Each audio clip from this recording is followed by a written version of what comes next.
এটা একটু গলায় দিয়ে নেন।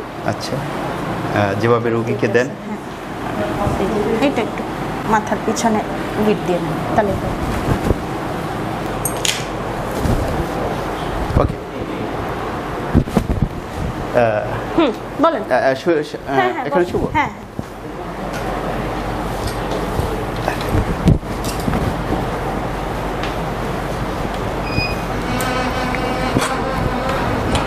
দেখে দিই একবারে, দেখে দিই। হ্যাঁ,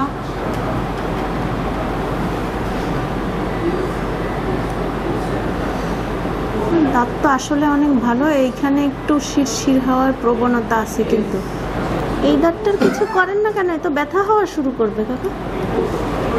এটা কিন্তু ব্যথা হবে।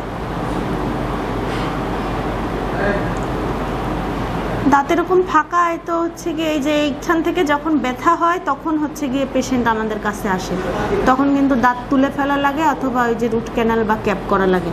দাঁত এমনি সবগুলো মোটামুটি অনেক ভালো আছে।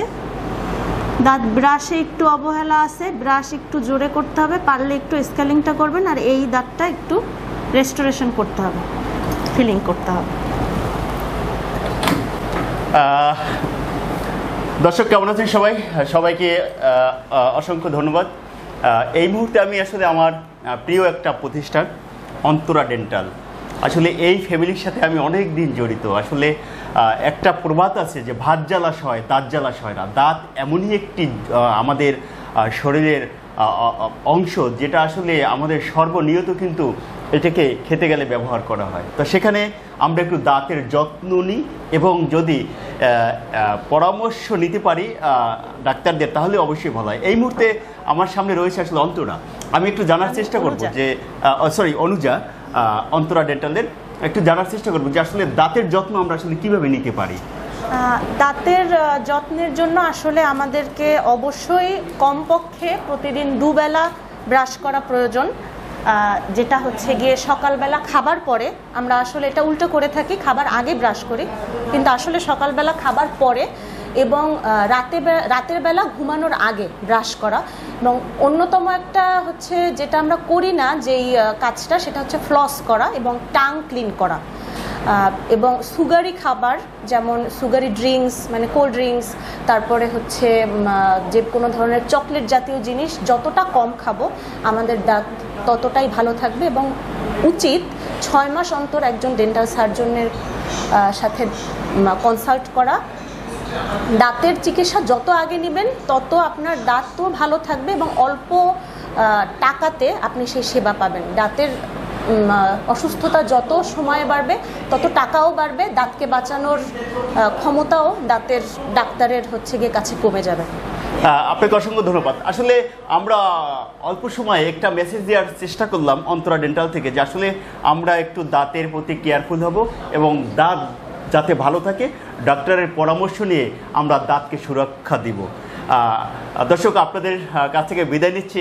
বরাবরের মতো আমি আসলে যেখানেই যাই একটু তুলে ধরার চেষ্টা করি সেখানকার যে স্বাস্থ্যসেবা বলেন অন্যান্য বিষয় সব কিছু আমরা একটু তুলে ধরার চেষ্টা করি। আজকে কাজের ছলে আমরা চলে আসলাম অন্তরা ডেন্টালে, একটু তুলে ধরার চেষ্টা করলাম যে আসলে তাদের সেবাসমূহটা। তো সবাইকে আবারও এমডিবিএইচডির পক্ষ থেকে অনেক অনেক ধন্যবাদ ও শুভেচ্ছা দিয়ে শেষ করছি। সবাই ভালো থাকবেন, নিজের যত্ন নেবেন। আসসালামু আলাইকুম। অন্তরা ডেন্টাল কেয়ার থেকে আমি ডাক্তার অনুজা হালদার, বিডিএস এবং amps complete from north south university. আমি এখানে নিয়মিতভাবে চিকিৎসা দিচ্ছি। একজন ডেন্টাল সার্জন হিসেবে জীবাণুমুক্তভাবে নিয়মিত দাঁতের সেবা এবং যে কোনো জরুরি অবস্থা, যেমন হাঁ করে গেলে মুখ বন্ধ না হওয়া, তারপরে হচ্ছে দুর্ঘটনাজনিত কারণে দাঁত পড়ে গেলে তা পুনরায় ওই জায়গায় প্রতিস্থাপন করা এবং আরও বিভিন্ন দাঁত এবং মুখের জরুরি অবস্থার সেবা আমরা একমাত্র এই অন্তরা ডেন্টাল কেয়ারে দিয়ে থাকি। এবং বিভিন্ন ধরনের আধুনিক পদ্ধতিতে দাঁতের চিকিৎসা, যেমন ধরেন লাইট কিওর, ফিলিংস বা সামনের দাঁতের ফাঁকা বন্ধ হওয়া, এলোমেলো বা উঁচু দাঁত নিচে নামানো, এবং তাছাড়াও জিরকোনিয়া ক্রাউন কিন্তু একমাত্র পিরোজপুরে আমরাই সেবা এই জিরকোনিয়াম ক্রাউনের দিয়ে থাকি। তাছাড়া বিশেষ করে বিভিন্ন দুস্থ এবং গরিব মানুষদের সেবা, তাদের ক্ষেত্রে অনেকাংশে আমরা ছাড় তো দেই এবং অনেক ক্ষেত্রে আমরা প্রয়োজনে ফ্রি সেবা দিয়ে থাকি তাদেরকে। আপনারা যদি সবাই আমাদের সাথে থাকেন, আশা করি আমরা আরও উন্নত মানের চিকিৎসা এখানে নিয়ে আসতে পারবো। ধন্যবাদ সবাইকে।